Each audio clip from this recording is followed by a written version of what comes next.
All right, hello everyone. You are listening to the Minding Mind podcast, where we live life with ease, connection, and permission to just be. I am your host, Evelyn LeVasseur, and welcome back to another episode. And today I'm excited to sit down and chat with Carah Elizabeth. We're going to talk about self-abandonment and how to get you back to self-trust. And in the few minutes that we were chatting before we recorded, I see lots of parallels in our lives. So I feel like you're going to love this conversation and really resonate with how we all have very different stories, but share such similar pain. First, let me tell you about Carah. Carah Elizabeth is a clinically trained psychotherapist turned trauma-informed coach, empowering high-achieving women to break free from the limitations of generational patterns and lead their lives with embodied confidence, self-trust, and soul-powered abundance. With over 20 years of experience in the mental health field, Carah blends her expertise in somatic healing, nervous system regulation, and energy work to guide women through a deeply transformative journey of reconnecting with their bodies, healing their past traumas, and stepping into their true potential. Carah, welcome to the show. Thank you so much, Evelyn. It's great to be here. Just that, just that bio alone made me feel like at ease to even start the conversation, right? The thought of doing work on yourself as a human today will impact the generations that follow you feels so damn powerful. Absolutely, it is. Our children are modeling us after what we do, not what we tell them to do. And so by us doing our work, we're giving them permission to do theirs. And we're allowing them to break free from our generational patterns and limitations so they can move forward more freely.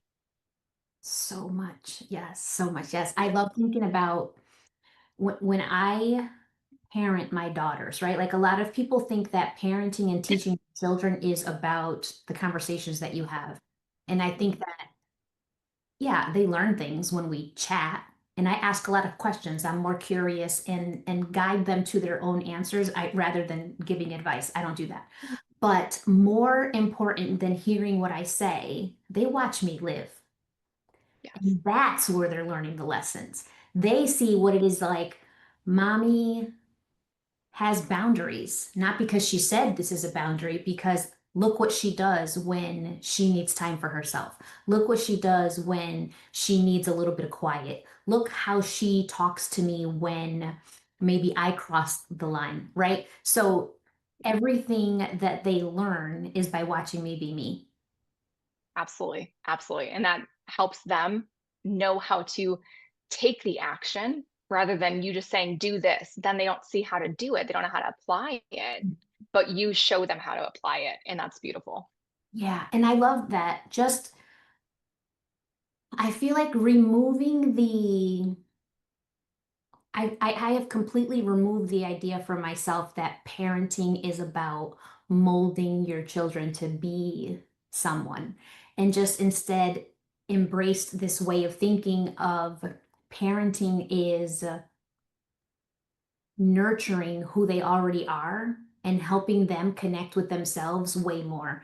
And I feel like that alleviates them, first of all, because they're not living under the guise of my expectations. And then also Mhm. alleviates me because I'm not working hard to turn them into something. I'm just Right. existing with them and nurturing who they already are. So I feel like it just creates a different level of ease in my home because I get to just be me, Hmm. mistakes and all, right? And share those Yes. mistakes with Yes. them and work through those mistakes with them. And they get to just be themselves and also own their mistakes and know it's never going to be an, oh shit, mommy's going to be pissed at me. Instead, it's a, oh, dang, I made a really big mistake. Maybe mommy will help me work this out. Absolutely. And then they don't have to live up to, like you said, any expectations or any like, oh, I'm supposed to be this person. I Mm. had a big conversation when my son's going to be 20 here in a couple months when he was about to be born because the family wanted him to be named after somebody. And I said, absolutely not. I don't, and I respect everybody's decision and everybody's feeling, but I don't believe in naming children after people because it already sets them up to live into somebody else's footsteps, and somebody else's shoes. And it doesn't allow them to then just be themselves. And so I think it's beautiful how you just explained that of yes, let them be who they are and let's evolve who they are versus put limitations on molding them into who we want or society wants or anybody wants them to be. Yeah, and I think that a lot of parents think that because they believe they have to mold their child to conform, right? They Hmm. don't realize how much of their time and energy they put toward essentially beating this natural, connected human being out of their own being. You literally Right. take them away from themselves. Well, in our society as a whole, I mean, from the time they're 5 years old going to school, tells them who they can be, like when they can go to the bathroom, when they can play, when they have to sit still, when they have to be quiet. Like, and if they're getting that all day long and they're never allowed to just be in the home, they're just little robots for following the protocol of how to be an adult or how to be a human. It's so much. And then you take that a step further and say, like, they have been told all day long how they can behave, how they can react, when they can eat, when they can drink. And then they come home and have those same rigid rules and guidelines. And then it's like when big feelings come up, when things are throwing them off, they don't know what to do. Exactly. And this takes so much time for ourselves to unprocess all of that indoctrination that we lived Yeah. by, because that's how we were raised. And ever since kind of like industrial revolution era of like moving through certain steps and having, work change to be those steps of manufacturing, that's then when we started having manufactured lives in this way of structure and order in a right way to be and a wrong way to be versus just being able to be ourselves Yeah. I with our feel innate like ethics. when I first became a mom, I definitely parented the way I was parented. And it was like through, in those moments where something clicks and you say, I do not want to do things this way. But I remember when my daughter was little, both of them, when they were little, if they would have like a fit, and they're yelling or whatever it was, I would either send them to their room or pick them up and put them in their room and tell them, come out when you're done. And my God, when I think about that now, my heart breaks a little bit. I mean, obviously, I give myself compassion because I didn't know better.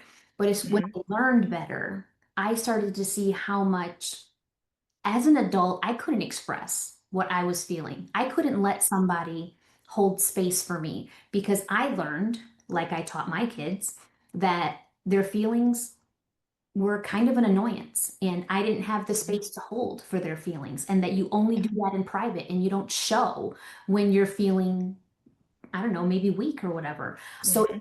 but I'm also able to now, I have those conversations with the girls and say, when you were younger, I made this big mistake. And Mhm. I'm sorry that I didn't give you space to feel what you felt. And while I unlearned it, I'm doing my best to help you unlearn that too, because what you feel is important. And, Yes. I want you to be able to say that. So it's like, it's literally this almost parenting yourself again through some of the ways Absolutely. that you parent. Absolutely. And in therapy and psychology and coaching, we call this reparenting our inner child. Being able to hold that space to say, hey, I know this is what happened to you. I know this is what I've then done to you for the last 30 years or so. And I'm so sorry.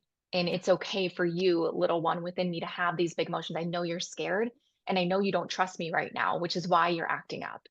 So I'm Mm, here to create this space for you to let you see that you can trust me in a way that we can build this trust together so you don't have to feel like you have to act up because I'm going to take care of us from yeah, now on. yeah. Beautiful. And that's what Go ahead. sorry, that's what parenting does is it at every stage of our kids, we see ourselves acting like our parents or acting like whoever was parental in our lives and being like, "Oh, do I want to?" And here's the thing, awareness is the key. You have the choice. When you have awareness, you then have the choice. Do I want to repeat this pattern? Is this something good or do I want to change it? Yeah, That's then your choice. And then yeah, it is your responsibility. It stops becoming a habit that you just do and it starts becoming a choice, which is your responsibility and accountability at that point. very, very much. I wanted to talk a little bit about, you mentioned beforehand that you decided you wanted to be a therapist when you were 14 years old. Can you start there? Yeah. Sorry, I'm in my house with my dog and he's just barking. Okay. I don't hear a thing. Oh, okay, good. Okay, good. Awesome. Yeah, so when I was 14, I was dealing with anorexia. I was battling through an intense case of anorexia. And I had had a particularly rough week, 1 week, and went into my therapist and she asked me what kind of dressing I put on my salad because I told her, she asked me what I was eating. This was back in the Midwest. This was in the early to mid 90s. Eating disorders weren't as mainstream, weren't as researched, weren't as well supported at that time as they are now. And I told her I put fat-free dressing and she lost her shit. And she's like, you're going to die. And I felt so abandoned in that moment. I got up and I left and I told my mom, I'm never going back. I'll figure this out on my own. And I did because that's kind of my personality. I'm an Aries. I kind of like kind of fiery. I kind of do things and figure it out. But I decided in that moment that I never wanted somebody to feel abandoned by this person that was supposed to be helping and supporting them. So I was going to become a therapist because I never wanted somebody to feel the way that I did in that moment. And so I did. I became a therapist. I went through all of the schooling and all of the years of experience and work experience and supervision and things like that to become a therapist. I love that sometimes even the situations that we think are like the worst in the moment are like the catalyst to pushing you exactly to where you are meant to be going. I want to ask very quickly, how did you work that out for yourself? You were dealing with the anorexia. How did you navigate that on your own? Great question. And it's layered, of course. So I did get myself to a medically stable weight, but by no means had I worked through the psychological, the trauma piece of that until years later. I Mhm. just knew that, okay, the cure to this right now is food, and I don't want to go back to therapy. I don't want to go back in the hospital. I don't want to do all this BS. So I'm just gonna eat the food. And I have a personality. Not everybody does. I had the personality that was able to just do what I needed to do to get people off my back because that's ultimately what my goal was, just get people off my back. I continued to struggle on and off with food in general, but I was able to be medically stable. And at the time, that's all that people cared about. Mhm. And it wasn't until I was Healthy. exactly, it wasn't until I was in college and met a really good therapist and mentor of mine that I was able to actually work through the trauma piece of it. Mhm. But for the most part, I was able to do what needed to get done to be medically stable and healthy, like you said.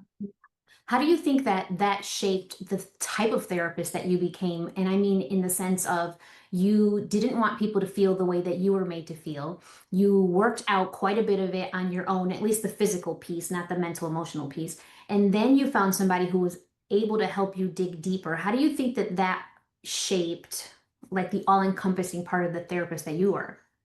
I think the biggest piece of this is I was in their shoes.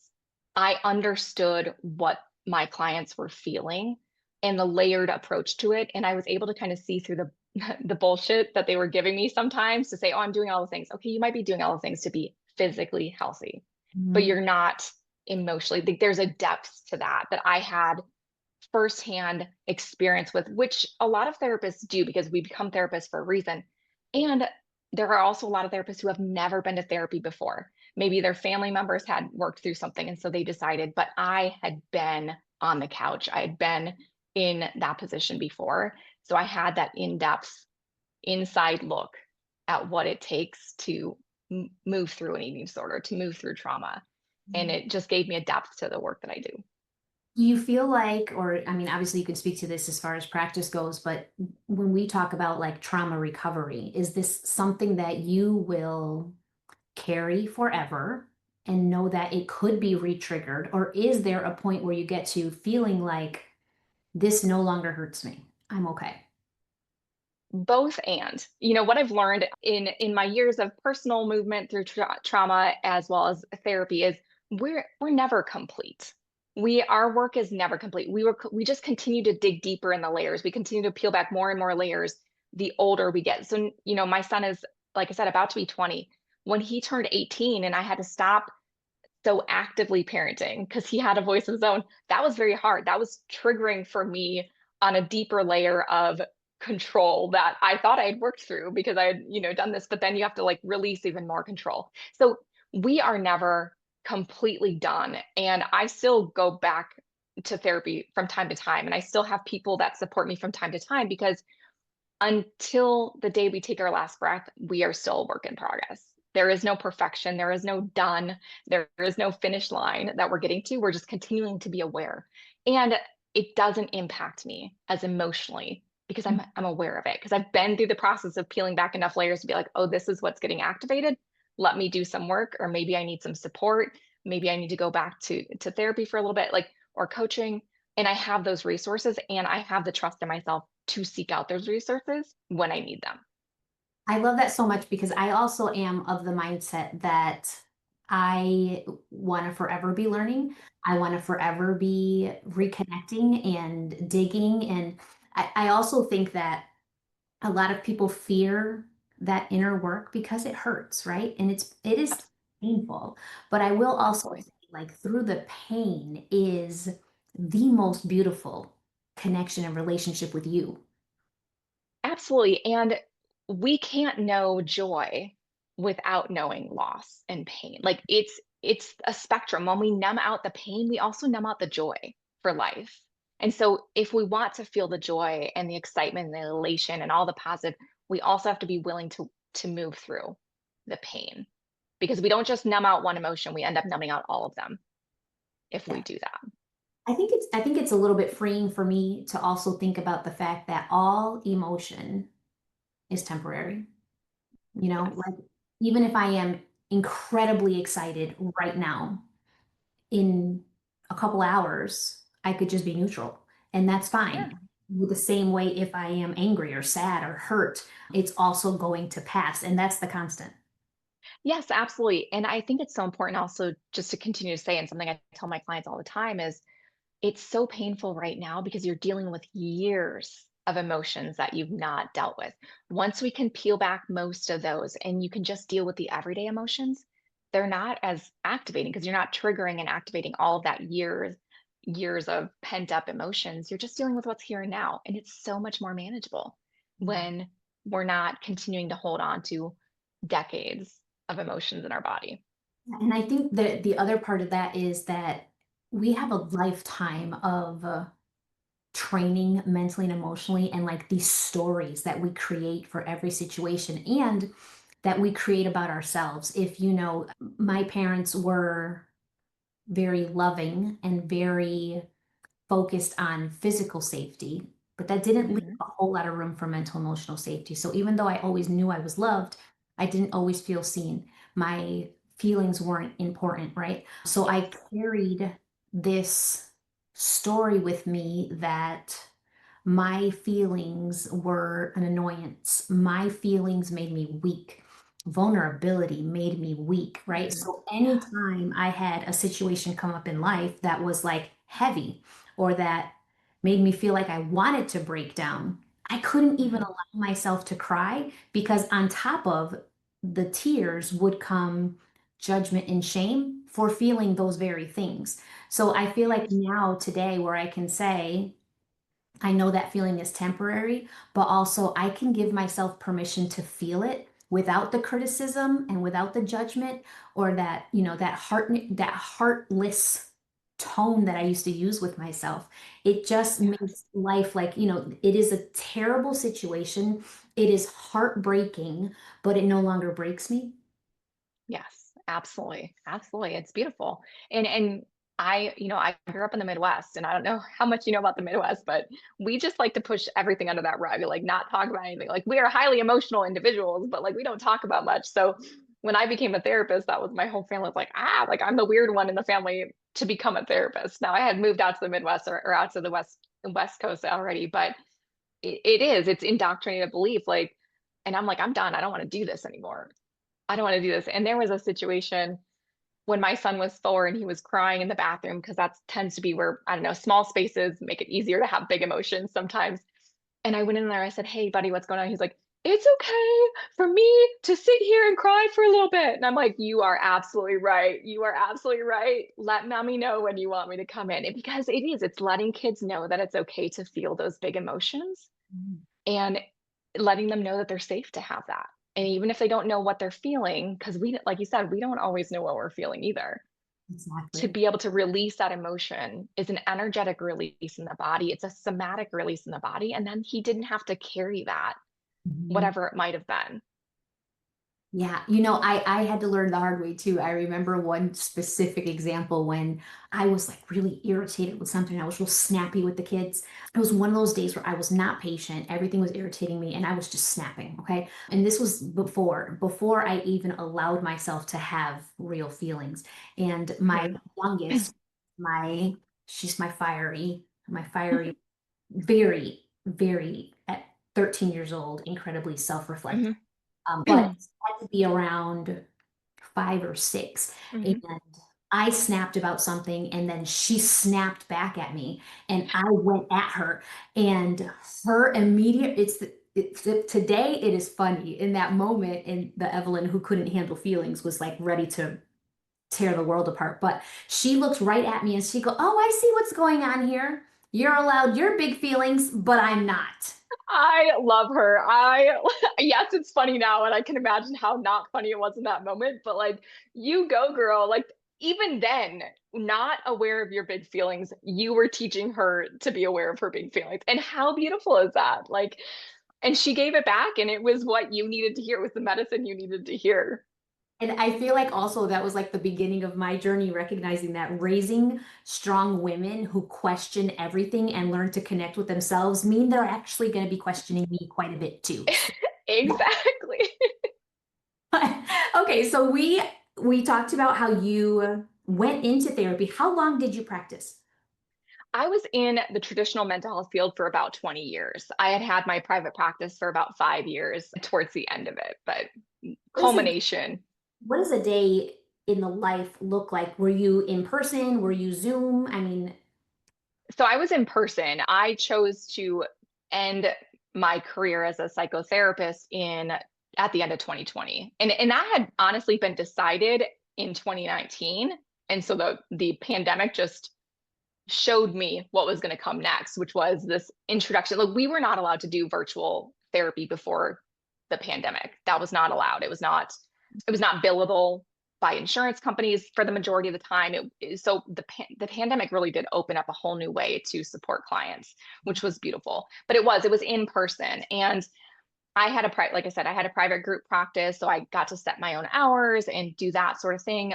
But what they don't like, we might teach people boundaries as therapists. What the struggle is, we don't always learn business boundaries ourselves because we make accommodations for people's schedules. So sometimes I'd be coming in at 7 in the morning and working till 9 at night to kind of get people in, because there was this concern, especially as a private practice owner, like, if you don't see clients, you don't make money. Now, I did have therapists under me, so I made some, but you want to help people. And sometimes that means stretching your own boundaries, which is a beautiful lesson to learn now of like, no, I don't do that. Like, if people are committed to their therapy, they're going to make the time versus me having to make the time for them, because that's not displaying, like we talked about earlier, healthy boundaries. If their therapist is making stretching their schedule to accommodate them, they're not learning healthy boundaries either. Like, so it's a demonstrating, modeling what you're teaching. that almost reminds me of when I first started. I would bend over backward to make sure that clients were getting results. And I mean, yes, having no boundaries around my time or my energy. I was getting, at the time, I used Boxer. So Boxer Hmm. messages, people are in the grocery store. What do I buy? What do I do? And, I'd constantly be answering. And I had to realize that me not having boundaries was directly tied to me trying to control the outcome of the coaching, because if they got Hmm. the result, then I took it as then I was a good coach, right? Yes. I had to release the idea that I could do the work for them. Absolutely. And it puts them in the driver's seat. They have to be willing to pick up the tools that we give them and use them. It just is, it's actually a lot of the work that I do now with entrepreneurs and executives, of seeing how these patterns of trying to bend over backwards to get results are actually just showing them the work that they still need to get done for themselves. Because we can't control anybody else's behaviors. It's also why I shifted, when I was seeing clients with health insurance and they were paying a $10 copay, the clients that were paying me out of pocket $200 an hour were definitely getting more results quicker than the people paying because of what they were investing, the skin in the game, so to speak. And it puts them in that position of, I can take control of my life. I don't need Evelyn to tell me what to buy at the grocery store. She's already shown me what's healthy for me. I have to use those skills. And so it's the application process of, we can teach people by speaking, but the application of following through is what helps learn and what embodies those messages that we're teaching them. So much. So you ended up closing your private practice, and then what direction did you go instead? I started doing coaching. So I did start at the beginning, actually, of 2020 with my first coaching client, and that was beautiful. And so and then again, like I said, seeing how virtual coaching could be so powerful through the pandemic, just continue to open those doors of like, this is what I want to do to be able to transition into coaching so I can reach more people than just what was in my geographical location based on my licensure. Can you explain to people the difference between a coach and a therapist? Because I do think a lot of people think they're interchangeable and they're not. They're not. Therapists, in the core of therapy, when we think about how we're trained, it's really focused on a lot of the past. Now, it's not to say I don't address the past, but we're future focused more in coaching. Different therapy, and there are different therapists will have this, this debate about this, but we were trained in unpacking the past, and so we focused on the past versus looking at the future. There are different modalities, brief solution focus, that would focus on the future, but coaching really is, where do you want to go?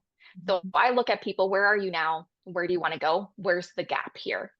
And we do address and peel back the layers of trauma from the past that come up, but it's always with the trajectory of the future in mind, of how is this going to move me forward? How is this affecting me now? How is this old trauma affecting me now and potentially affecting me in the future so that I can release this pattern, release this limitation to move forward without just perseverating on the past? So how do you feel that you help your clients get through that? You talked about reconnecting healing trauma, stepping into potential, really embodying confidence and self-trust, like even being able to accept abundance and not live in, limit or scarcity. How do you go about doing that? What does your coaching look like, first of all? And how do you even begin to address the very heavy components of a human existence? Absolutely. I like to use what I call the blueprint of the body. So I mentioned that I'm a yoga instructor. I mentioned I do somatics. I mentioned I do energy. So what I've used is the energy centers of the body, or the chakras. And so we have these 7 main energy centers, and each holds a wound and a gift. And we start at the root. When we're working with trauma, we start at the root, which is all about structure, stability, like finances. And so we start there with meeting our basic human needs, because at the end of the day, if our basic human needs are not met, our nervous system will continue to be in fight or flight trying to get basic human needs met. And when we have this solid structure of the body, because the fear, or that fear is the wounding of the base chakra, of the root chakra. And so we have to work through fears. When we can work through these and realize we can hold space for the fears and still move forward, then we move up the chakra system and address the different wounds and the different traumas that are held in each part of the body. And this just gives the brain something to think about, but it also is a gentle approach rather than deep diving into the core of the wounds, the core of the trauma. It allows us to skirt the edges of the trauma and then regulate. And then we go deeper and we skirt the edges of the trauma and we regulate. And this is what we call titration in somatics. And so it just is a gentle yet effective way of noticing what's coming up at different age groups, because there's different ages associated with the chakra system, different woundings associated with the chakra system, and allows us to peel back those layers gently, but also efficiently. Do you feel that a lot of your clients are versed in chakras, somatic healing, or nervous system regulation? No, not so much. A lot of it is education, which is where we get the brain on board. We always have to move through the different processes. The brain has to get on board to let us into the body. So I give some information about the chakra system, which helps to give, the body softness to open. And then we're able to work with some of that. So not necessarily. A lot of people have never heard, and sometimes I don't use the term chakras because it doesn't align with the person. We just talk about energy. We just talk about parts of the body. And it's a mix of education and coaching to support the client in releasing the traumas that need to be released. I love that because and that's how I approach things too. There's a lot of like there is some teaching, but for me as an individual, when I know better, I can relate and then move forward. So yeah, if I feel Absolutely. confused by what you're saying, if I feel like I can't, like your words aren't resonating, then I am just resistant. Absolutely. So it's all about, again, it's completely unique. It's completely tailored. So if that doesn't work, if that word doesn't work for you. If trauma doesn't always relate to people. So we talk about emotional experiences. Great. We've all had emotional experiences. Whether you call it trauma or you call it emotional experience, I don't care. What's going to work for you to support your nervous system in softening so we can go deeper. That's all that matters. So it's very customized, it's very tailored to support the person that's in front of me. I love that. Now, we talked a little bit about, we said we were going to talk a little bit more about how to go from abandoning yourself to really trusting yourself. And like, where does someone who, first of all, I have to say that I don't feel that women who self-abandon recognize that they're self-abandoning. So how do No. you take someone on a journey from being completely unaware of the pain they're causing themselves, not intentionally, but the pain they're causing themselves to then being able to fully trust themselves? Yeah, so it really comes back to awareness is the key because that gives us power of choice. And so it's a lot of times if a person isn't aware, it's because they're not even present in this moment with us. And that's what I mean by it too, like that core root chakra that we addressed to begin with is how can we be present here in this moment rather than thinking about what happened last week or thinking about the 10 things we need to do after work today or whatever that is. Can you spend 3 seconds, just feet on the ground, take a deep breath? Mhm. Can we practice that multiple times throughout the day to help support you in being present? And so part of it's the awareness of, I'm not present right now. I just walked into that wall that clearly did not walk in front of me. I literally, that wall's always been there and I walked into it because I wasn't even paying attention. And just noticing these little things that happen throughout the day, like I missed my exit because we weren't present. All of these little things of like, oh, that's awareness of when we're present and when we're not present is the very first step that it really is so vitally important for this process of healing is to get grounded and get present. So finding moments of presence, I guide them through different moments of presence. My clients, we start with a moment of grounding at the beginning of the session. How did it feel now versus when you first sat down to the session? To start to show them the difference of what it feels like to be present in a moment and what it feels like to not be present. And I can often tell when somebody is gone out of the present moment and I bring them back like, "Hey, what just happened there? Where'd you just go there?" And then we come back. And that's the biggest piece to start your journey with yourself is how present am I? Or how much time do I dissociate? Or do I go somewhere else in my head? Yeah. How do you get someone to recognize that their need to control? For me, I will say I used to have to control my food and I controlled my exercise and I controlled every conversation I was having and I controlled the way my house looked. And, it was all me doing, making sure things looked a certain way and I looked a certain way, but it was all rooted. I had to uncover this after a lot of work, but it was all rooted in I don't trust myself to make decisions for my body. I don't trust my relationship to be okay if I'm fully honest. I don't Mhm. trust that people will still love me if they come in my house and see that I haven't, kept it looking perfectly or whatever it was. There was so much of a lack of trust that I was constantly wound to having to be a certain way. And I mean, obviously now I can say releasing that is such freedom, right? It's like Yes, yes, liberation that I feel. yes, How yes. do you walk women through first even recognizing that there's so much control that they're trying to implement and then walking them toward that trust? Well, the first thing I would do would be to challenge the idea of control. So if you were sitting in front of me and telling me these things, my first question would be, how's that working out for you? How did that conversation that you controlled go? Did it go as you thought it was going to go, or did somebody else have a different opinion that you didn't anticipate? Like I would challenge the control because control is an illusion. The only thing we have control over is ourselves, our actions, what we do. And that would be the very first thing that we do over time. And then to start challenging yourself, to start acknowledging, oh, I'm doing it again. I'm focusing on what I'm doing versus just being myself. I'm focusing on the control. How did that work out?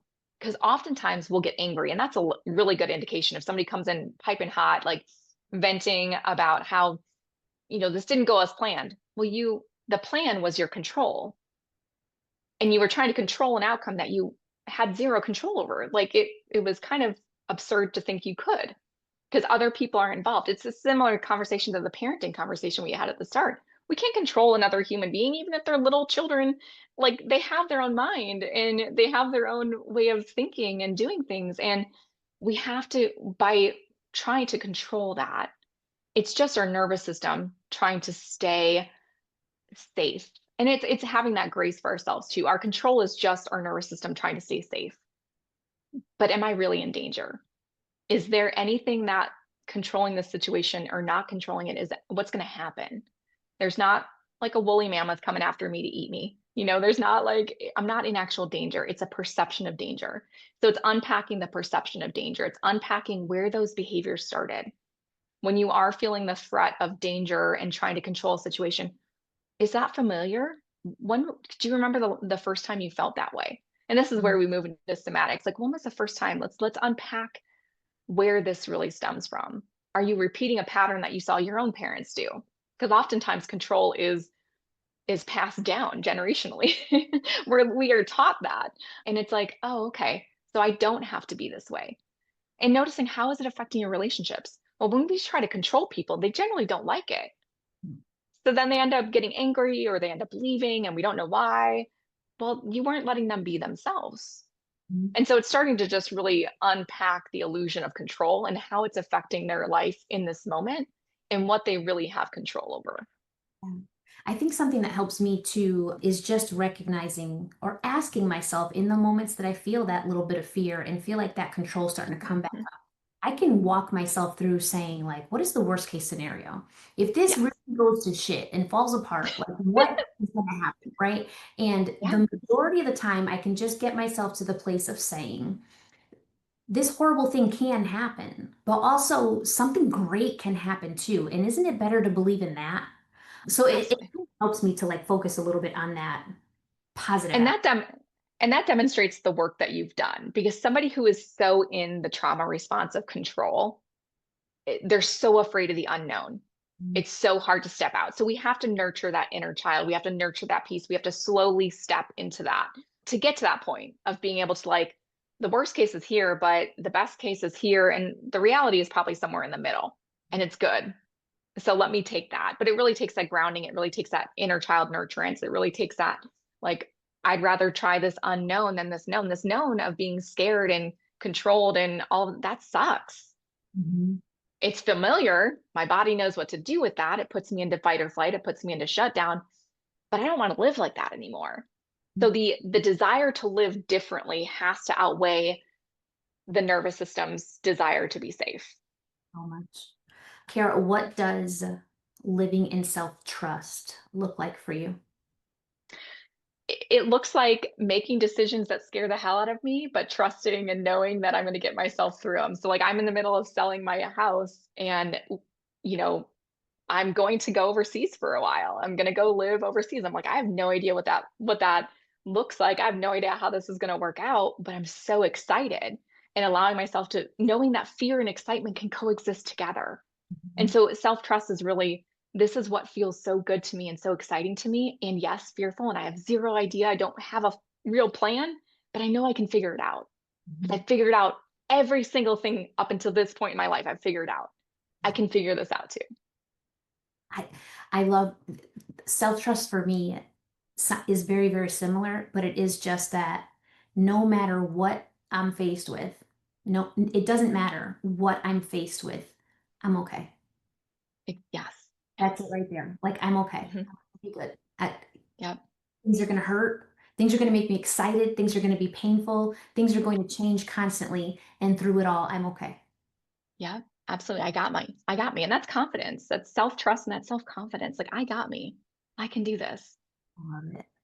Yeah. So, so beautiful. And I feel like excited about this work that I do and the work that you do because I really think so many women are just powerful beings. Women are, yes, nurturers and providers, but also when women feel good about themselves, they change other women's lives. They change Yes. everyone's lives. Like doing this work, I just feel like the effect, it travels. It's the ripple effect. Yeah, it's the ripple effect. It's a stone that gets dropped into the lake and just ripples out across it. That's exactly one woman's voice is going to ripple throughout this world. 100%. I love that. Yeah. Carah, if people were looking to connect with you, where could they find you? Yeah, they can find me on social media. I'm on LinkedIn, I'm on Instagram, and do some, things on TikTok from time to time. So social media would be the best place. And you can also include my email address here in the bottom as well. Awesome. And are you taking clients currently? I am taking clients and I do have a free offer to share with your audience too. Yeah. So I have a 19-page confidence reset that kind of goes into a 3-step formula for resetting the confidence. It addresses the nervous system, addresses action, aligned action, and things like that that I'd love to offer to your guests as well. Amazing. So I'm going to definitely link everything. And guys, please connect with Carah and show her some support. And also click the link in the bio, excuse me, in the description so that you can get that free, is it a guide? Yes, yes. Get that free guide and start looking at what is it that you need to focus on and where you can even start. Beautiful. Carah, before I can let you go though, I have the question of the hour. And the question Yeah. is, in this community, we're all about being instinctive and intuitive and focusing on literally what is in our heart and soul. And anything that doesn't align with us, we just let it go. It's not ours. So, how can you say that learning to live life for you instinctively and in trust, right? Minding yours, Mhm. how does that impact the legacy that you're going to leave? It shows my son and it shows everybody around me that they can live in what I call soul power. That what lights them up versus continuing to be the record that keeps playing the same old song. They can take steps towards outside of the box, outside of the comfort zone, that look different, that are different, and be in their power, and it can be beautiful.